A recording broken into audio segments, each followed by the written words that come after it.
What is going on, guys? Welcome back to another only a 4-cylinder video. Now today we got a lot going on, so grab a snack, sit back and enjoy. Well, I want to start the video out by telling you guys some bad news. As you may recall from the first video, we did a full replacement on the brake rotors and brake pads on my daily driver Lexus CT200H. Well, a little after that, when I was traveling 3 hours away to go visit my family members, the engine started knocking.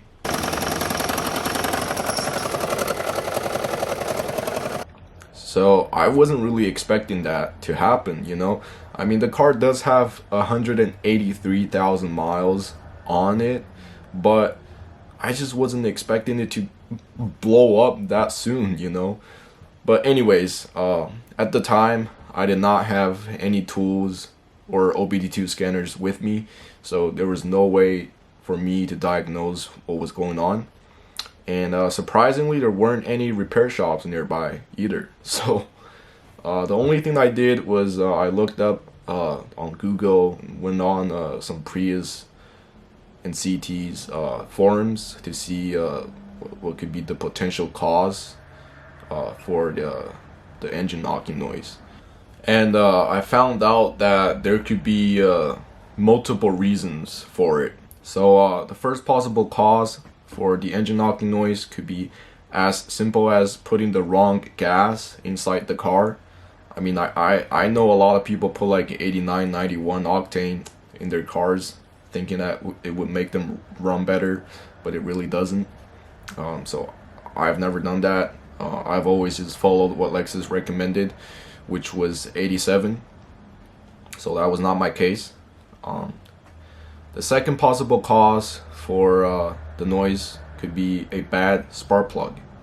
You know, a bad spark plug could cause misfiring in one of the cylinders, which explains why the engine was knocking, because one of the cylinders wasn't firing right. But I was not sure. And the third possible cause could be that I have a bad EGR valve that is stuck open. If it was stuck open, then it would have excessive flow on startups, which explains why it rattles more on startups. But again, I'm not sure. The fourth one, which was a major one, could be a blown head gasket.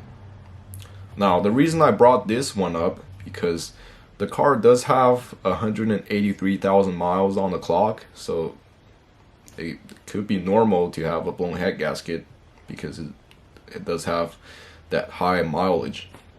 But I did open the hood and checked both of my coolant tanks. The Lexus had two coolant tanks, one for the engine, and then another one called the inverter tank for the hybrid system. I did check both, and they were all at the appropriate levels, so I don't think it was a bad head gasket. Well, with everything that was going on, I was discussing with my family members and my parents, and we decided to trade the Lexus in because we really did not have the time to send it to a repair shop. And here's a video of me saying goodbye to the Lexus. Alright guys, this is my last moment with the CT. It's really sad.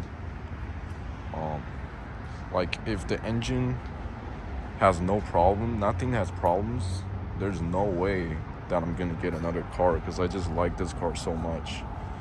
But as you know, the engine's knocking, so I don't really have the time and money to fix that. This is not worth it, considering the car's value is only like 7,000 and the repair bill is like 6,000, so that doesn't really make sense. So yeah, like I probably mentioned in the video, it was truly a sad moment for me because that was my first car.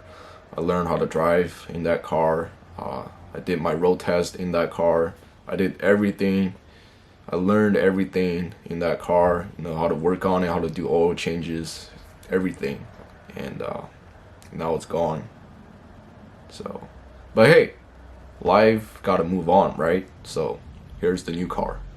Alright guys, this is the next day, and before we check out the new daily driver, let's all just enjoy this view for a second. And without further ado, here's the new car. It is a 2021 BMW 330i.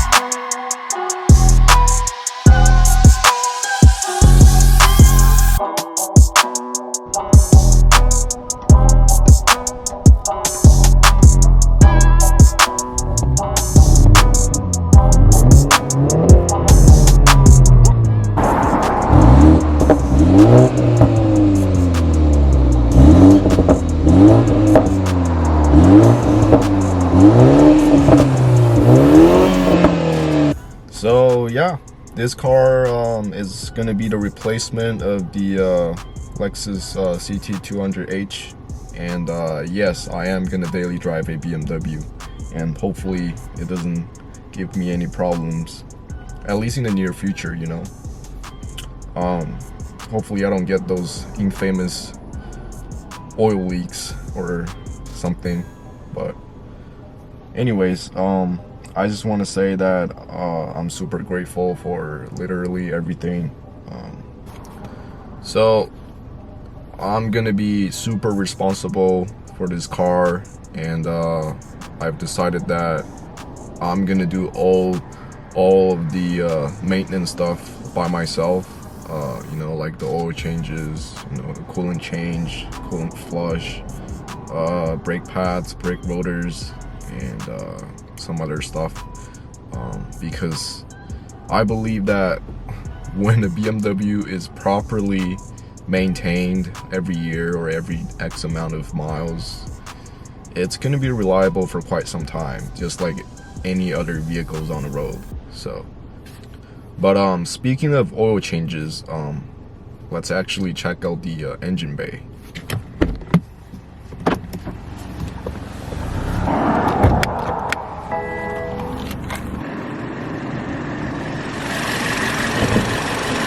So you probably can't hear me, but this is a B48 2-liter 4-cylinder with a single turbo underneath, and it makes about 255 horsepower and 290 something pound-feet of torque.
alright guys, hope you enjoyed that little POV drive, and hope you had a great Christmas, and the next video is going to be uploaded on January 9th, and trust me, you don't want to miss that one. So until then, goodbye.